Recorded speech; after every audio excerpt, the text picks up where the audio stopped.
our founding fathers established this republic, they created a political and economic system unique among nations, a system which has led the United States to the very pinnacle in wealth and in world leadership. This series of programs is being presented to help all of us understand better our advantages under our American way of life. For today's topic, let's join now a group of young people at the National Education Program Workshop in Searcy, Arkansas. At the classroom lectern is Dr. Clifton L. Gaines, Jr., noted young historian. We're discussing today one of the most precious gifts on earth, American citizenship. American citizenship is a combination of freedom and responsibilities. The privileges of freedom come to us as a heritage from many generations of pioneering Americans. The responsibilities must be developed by each new generation, by each individual citizen. Some of you may be asking yourselves, why should we be bothered with developing citizenship responsibilities? Well, there are many reasons. One of the primary reasons is that great principles do not live from generation to generation without being nurtured, without being kept vigorously alive.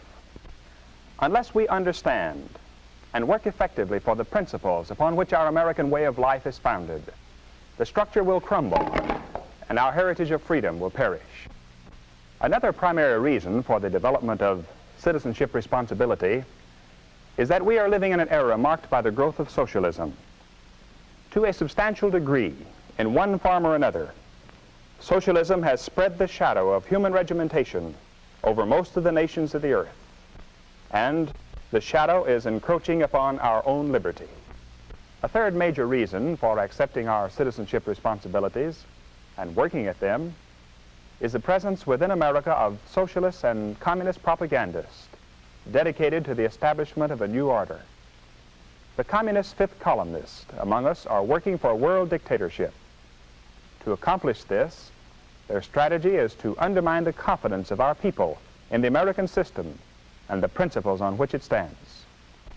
The socialists among us seek to bring about a gradual change in our system by gradually destroying the principle of the private ownership of property and substituting the socialist principle of government ownership. Now let's be practical for a moment. Is the American way of life worth bothering about? That is, with a viewpoint of self-interest. Well, let's see.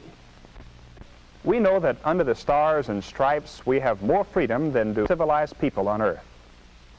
Our freedom stems from the fact that America is a republic, founded on a constitution, and dedicated to the principle of democracy and the worth of the individual. The people rule. But some philosophers tell us that the way to a man's heart is through his stomach. In other words, food, the material things of life, are dear to the heart. Let's look briefly at the material blessings of America. Our nation, although containing only 6% of the land area and 7% of the population of the world, produces 42% of the world's wealth. We know that the average American in all walks of life has a living standard twice as high as the best in Europe, where socialism is widespread, and from 5 to 10 times better than in the communist countries, such as Russia and China. And if we remember our previous lessons, we know that this economic abundance is possible in America because incentives for progress and the other factors built into our dynamic private enterprise system have enabled us to utilize our resources to the fullest extent. So we do have good sound reasons, both abstractly and in self-interest, for developing citizenship responsibilities towards safeguarding the basic principles of our way of life. But let's put the full challenge in a few words.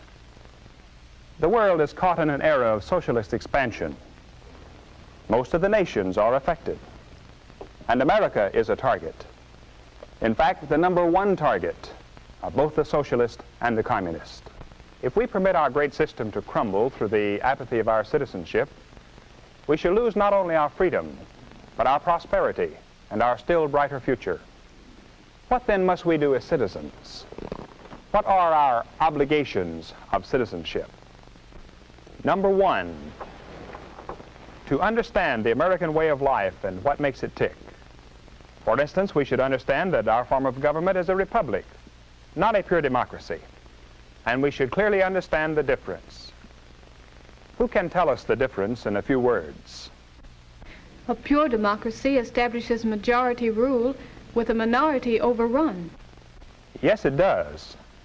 On the other hand, our republic is based on a constitution which protects minority rights.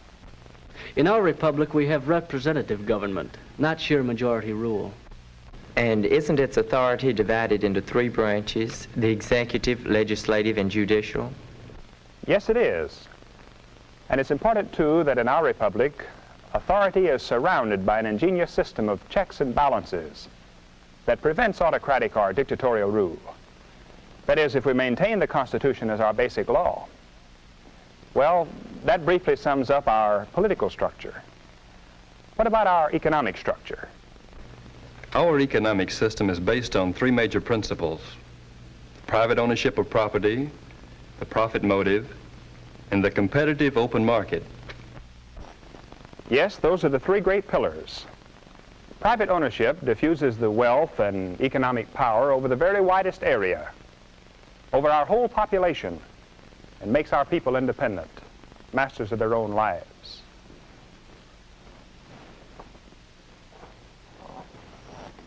The profit motive, as we have learned, is active in all human behavior. In our economic system, the profit motive is the incentive for new development and constantly expanding production.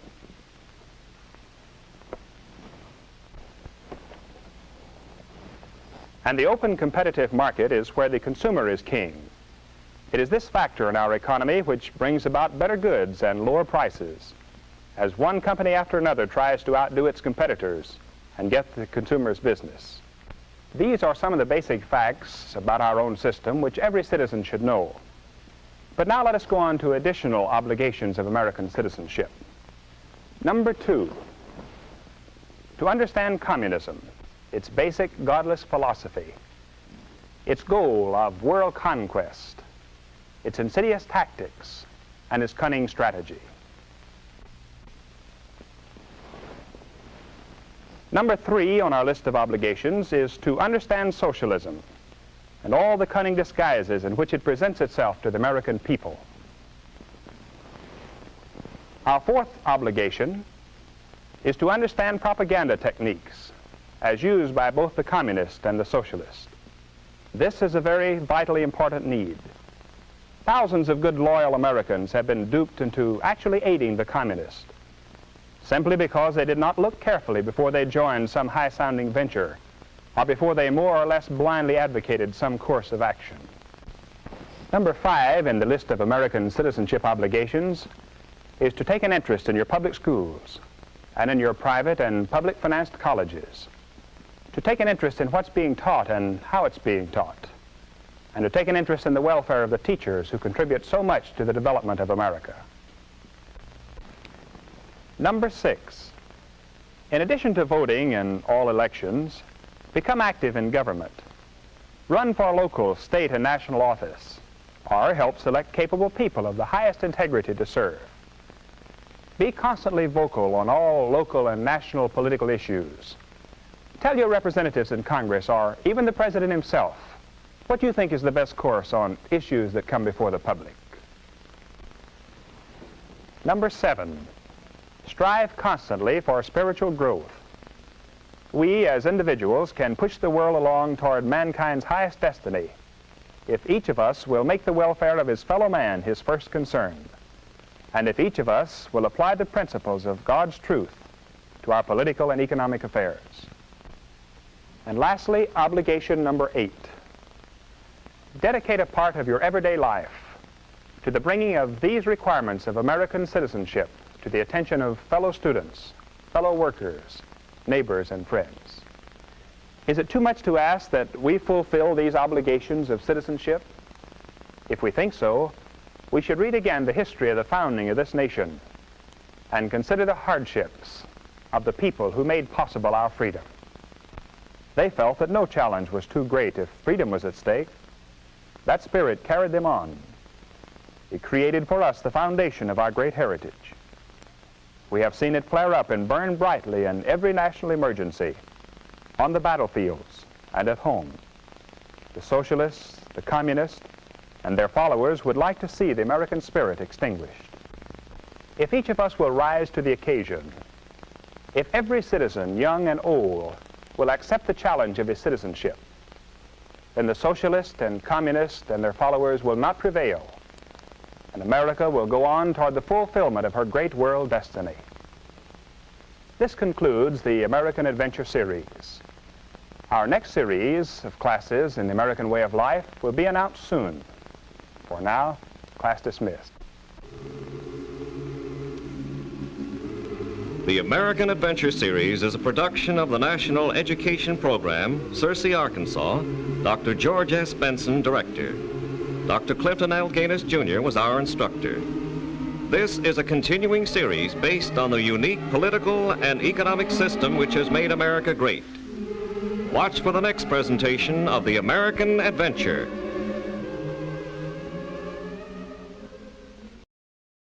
A system which has led the United States to the very pinnacle in wealth and in world leadership. This series of programs is being presented to help all of us understand better our advantages under our American way of life. For today's topic, let's join now a group of young people at the National Education Program Workshop in Searcy, Arkansas. At the classroom lectern is Dr. Clifton L. Gaines, Jr., noted young historian. We're discussing today one of the most precious gifts on earth, American citizenship. American citizenship is a combination of freedom and responsibilities. The privileges of freedom come to us as a heritage from many generations of pioneering Americans. The responsibilities must be developed by each new generation, by each individual citizen. Some of you may be asking yourselves, why should we be bothered with developing citizenship responsibilities? Well, there are many reasons. One of the primary reasons is that great principles do not live from generation to generation without being nurtured, without being kept vigorously alive. Oh, beautiful for spacious skies, warm the waves of grace. When our founding fathers established this republic, they created a political and economic system unique among nations,